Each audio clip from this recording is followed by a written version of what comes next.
So hello and welcome to another episode at Northworthy Sagas and Stories. And today we're back crafting again. We're working on this club, as you can see from what it was in episode 1 to where we are now on I think episode 4 or 5, I forget. We're getting quite a bit of the material off. And I'm getting slightly worried that the length of the club may not be long enough, as we've got some cracks here. We may need to lose another 2 inches, but we're going to see. If we end up with a big club, fantastic. If it's a smaller club, I don't mind. But we now got to the stage where I've got to take off some of the meat of this bit of wood on this device. And you may be asking yourself, well, you may be asking yourself there,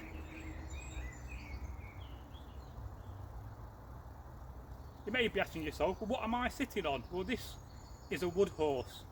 It is a device used in woodworking and goes way back in history, way back to the Iron Age and beyond. And even today people use them, and I definitely use a wood horse for making handles for axes, in modern axes or Viking axes. But how does it work? Well, you use a draw knife. This is a draw knife. And then when you get to the stage when you want to take as little material off as at all, you get to a spoke shave. But today we're using a draw knife, and fundamentally what it is, it's a clamp. It clamps your wood and gives you the ability to use it. So this is what we're going to do in this episode, and I hope you're going to find it entertaining, and I hope this wood horse manages to survive and not collapse on me. So it's got a lever there. Yes, I do have a modern bolt system because I don't have anything authentic at the moment. And then basically you clamp your bit of wood. But we need to get this bit of wood in a bit further. And even though this is a blunt axe, it still sticks in a log. So we're going to try to take off some of the wood without going too far back and cutting myself, because if I'm not careful, this is very sharp. I could wood it into my stomach. So you have to have control and you have to know what you're doing.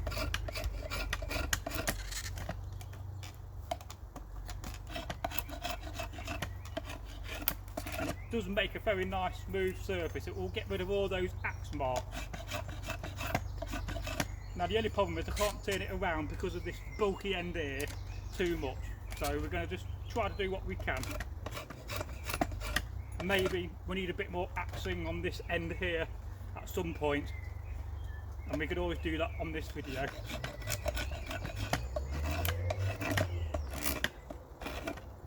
Now I have sharpened this today, but it's not, it could do with a bit more of a sharpen, I think, with a stone, but for now it will do what we need to do.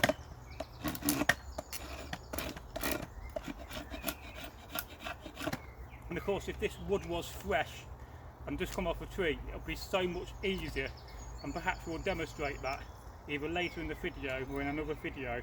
Because as you can see, I've got quite a bit of wood here to work on, and this is all fresh wood. I've got a combination of some hazel and some willow, because the next project I'm going to make for you guys is a sample of a find, which is going to be a mallet.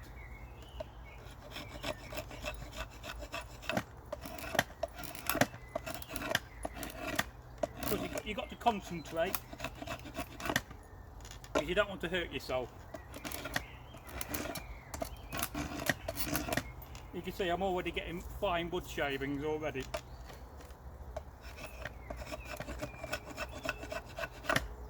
And at some point I need to make a new one.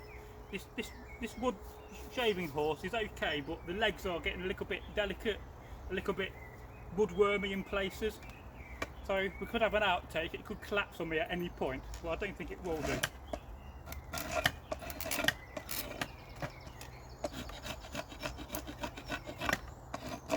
And if you just go to Google and Google wood horse, you'll see lots of plans, and they're so simple to make.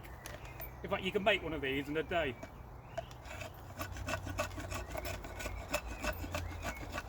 So there we are, taking more material off. And we're beginning to see the nice wood inside.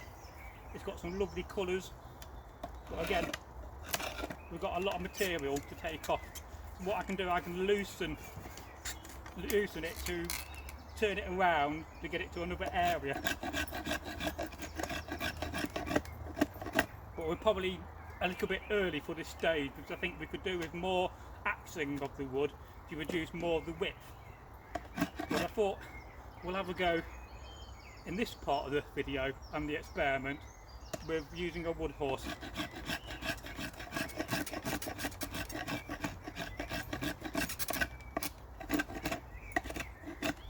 You can definitely tell the difference between fresh wood and dry wood. This has been seasoned for a few years in my garden because it's coming off in tiny bits, whereas if it was fresh wood, and perhaps we'll demonstrate that in a little bit, it will come off in large bits. It's very therapeutic. This will get you that smooth finish you want on a handle. But like I say, you can go down then to a spoke shave, and they have them as well. I don't actually own an authentic draw knife. This is a 19th century one I bought at a Carve boot for, I think it was £10, and I have used it a hell of a lot over the years. And it's also very good for your arms and for your back strength as well. If you did this for a living, you'll be very strong.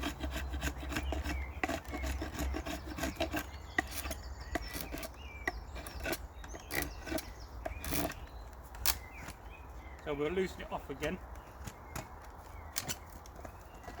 We'll try to turn it around to this side if we can. It's still a little bit bulky, so what we can do is just bring out this wedge here. There's a wedge. It's not very even, so it's slightly one-sided, but it does the job. And then we can get the mallet or the hammer, knock the wedge a little bit, put that back in. Even though it's blunt, it still sticks in, and we can turn it around to get to another side of it. And what I'm trying to do is reduce the diameter. The more I reduce the diameter of this piece of woodworking I'm working on, the club, the easier it's going to be to get in my clamp, and then I'll be able to turn it around. We'll show you that in a little bit. But I hope so far you found this series to be entertaining and educational. I can see the lovely grain pattern in this bit of cherry.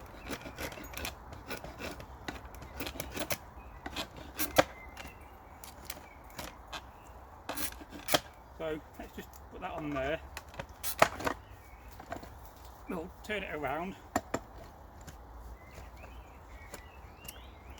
And I can adjust the length of this, so the height is different with these different holes if you're working on finer material.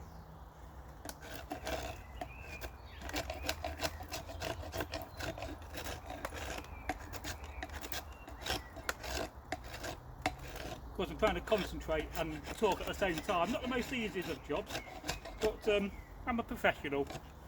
At least I think I am.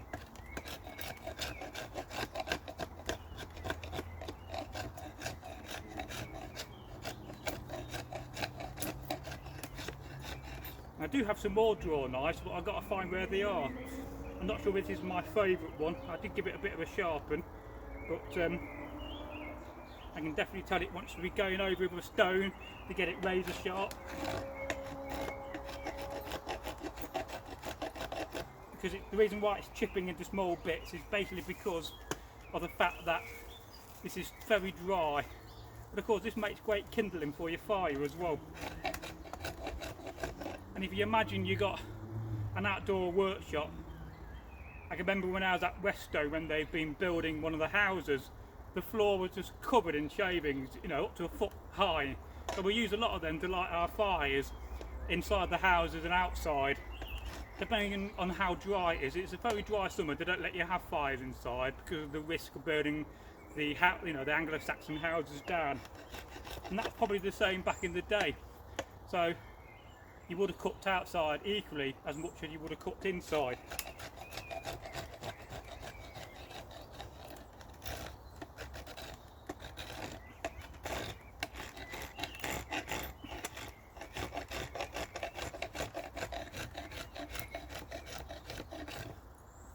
then you end up with a slight pattern from the knife itself.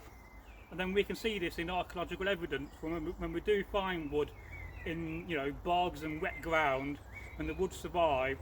You can tell whether it's been chopped down with an axe and worked on with an axe, or you can tell whether it's been used with a draw knife.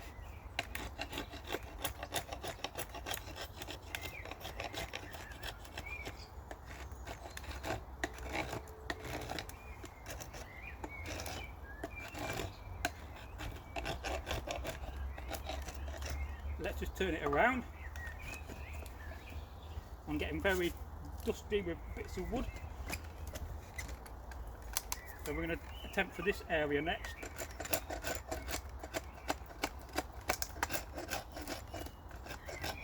You've also got to watch your eyes as well, because you do get bits flying up at your face. So just be careful when you're using a draw knife on a wood horse.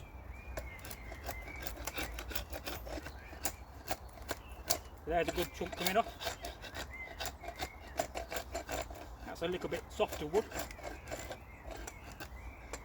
But I think in the next video we're definitely going to go back to the axe. But this is just a taster of the future of this series.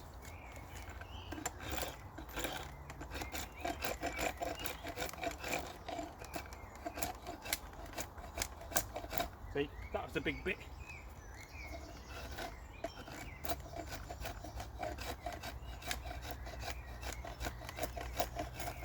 You certainly know when you've been doing this all day, because your arm's going to be aching.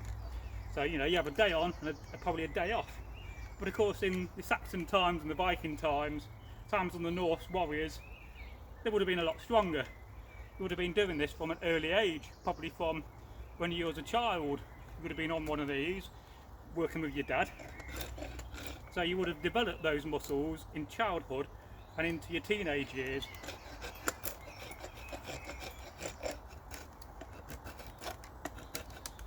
I like it when you get long little curly bits. You've got to let it bite in.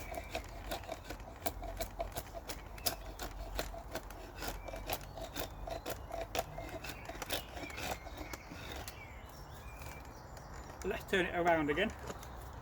Just a matter of controlling your foot. It's got a bit of wood at the bottom for your foot, put your foot on.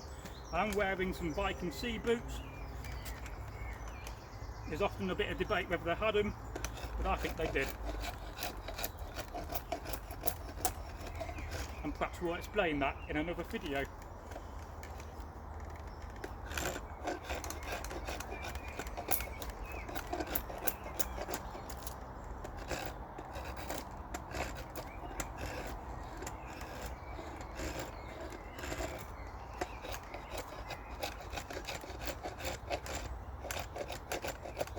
Yes, if only this was fresh, it would be so much easier to work with. But let's just try to get the clamp down. We'll try to loosen it off a little bit. Bear with me. We're going to try to work on the end. So we're going to pull this little clamp back, the little V section, so that we can clamp way up top and then work on this bit of body here. This is when you want a little mallet with you to knock this down a bit further. And of course, I've got a bearded axe.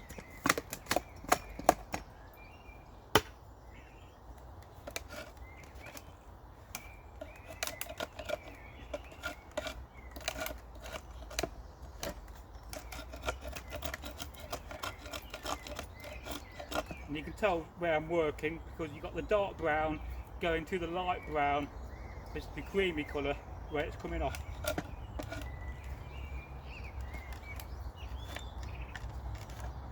Right, we need to get this a bit further up if we can. So.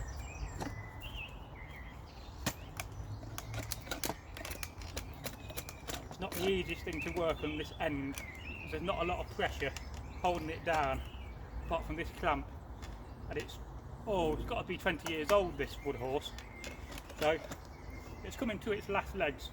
And yes, I do have a bit of a padded seat made with a bit of leather on top because it's very hard on your bum.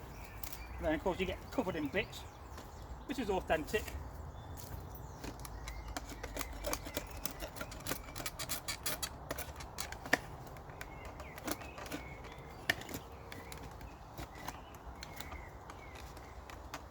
Now this section is going to be quite soft.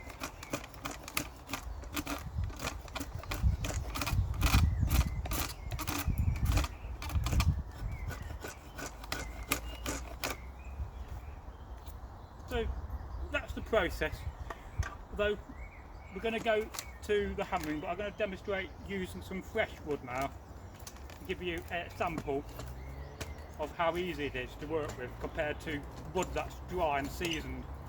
But it has done a bit of a job. We've still got cracks. I'm hoping they're not going to be too deep after this, but we'll see. So let's get this.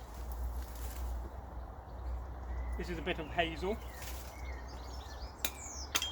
I'm going to knock off these little bit of branch bits we don't need.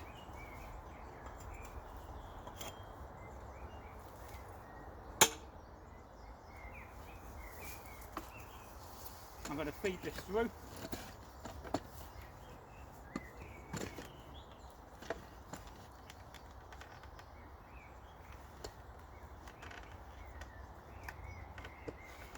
And you can see, look at that, comes off beautifully because this is fresh, and this is probably slightly long for the area I've got to work in, but it's important to take the bark off and then let the wood just mellow for a bit outside.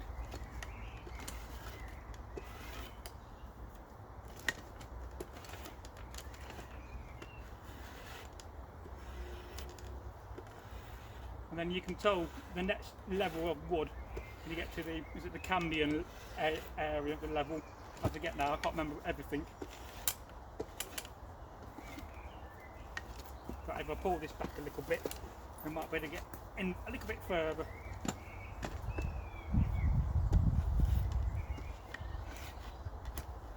Because one of the disadvantages I've got at the moment is this needs to be lower down so that it clamps a little bit better. But because I'm used to it, I can work my way around it.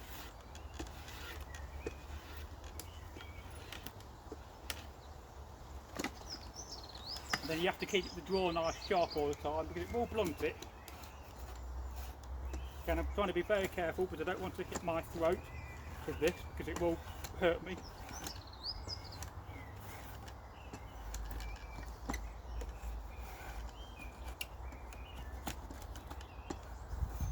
I would have done this for a living in the Viking times. It's so therapeutic and so nice.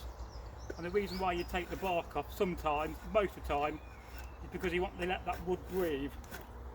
And this is going to be part of a hammerhead or a handle eventually. But of course, we're going to need to take more material off. And what you don't want is the sun to get to it, start cracking the branch. Right, you're going to end up with something that's no good.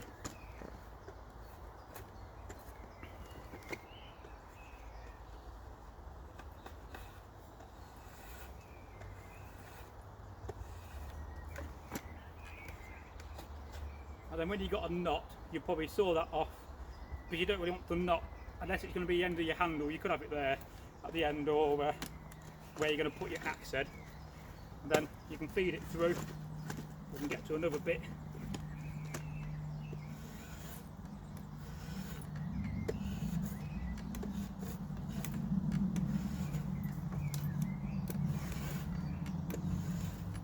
Yeah, so hope you're enjoying this so far.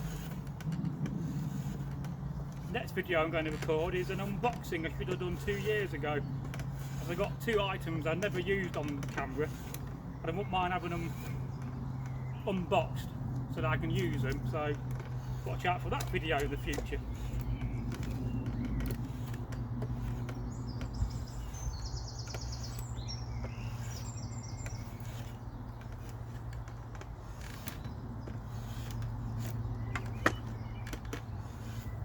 And you get a lot of this. This will be great for your fire.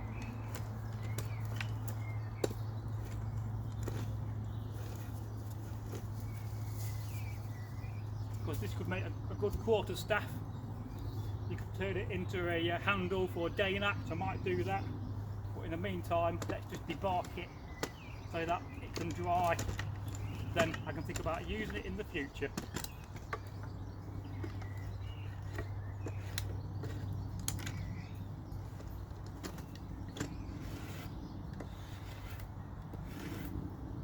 I'll tell you what, it's quite warm today, especially in my biking gear.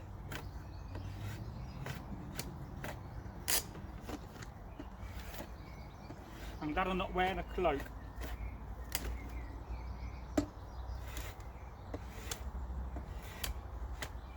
Which reminds me of a story that Dave the Moneyer, Grendel, told about.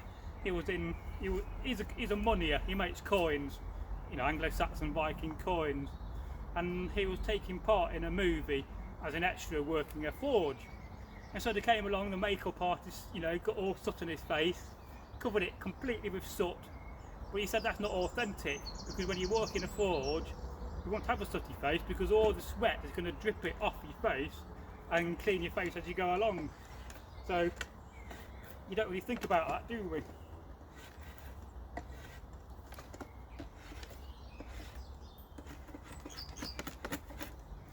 Try to deal with this little knotty area. Of course, if you can't go out and afford a spear shaft, then you could use one of these, as long as you find a straight one.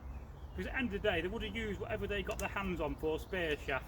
It doesn't need to be fundamentally straight, but yes, a straight spear shaft is better if it comes from a good thick section of ash.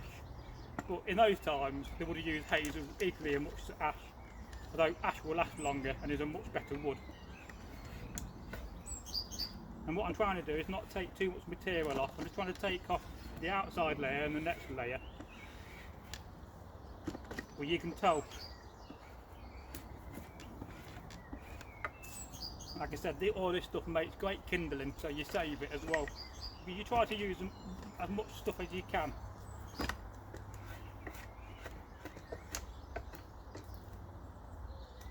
But I hope that gives you a bit of an idea of using a wood horse. And then in the next video we'll go back to the axe on this, because I think it needs more axing to reduce the weight, and the axe is going to do a better job than what the wood horse is going to do. That's the final finish really, unless you're going for that rough axe look. So yes, let me know what you think in the comments, and please do subscribe.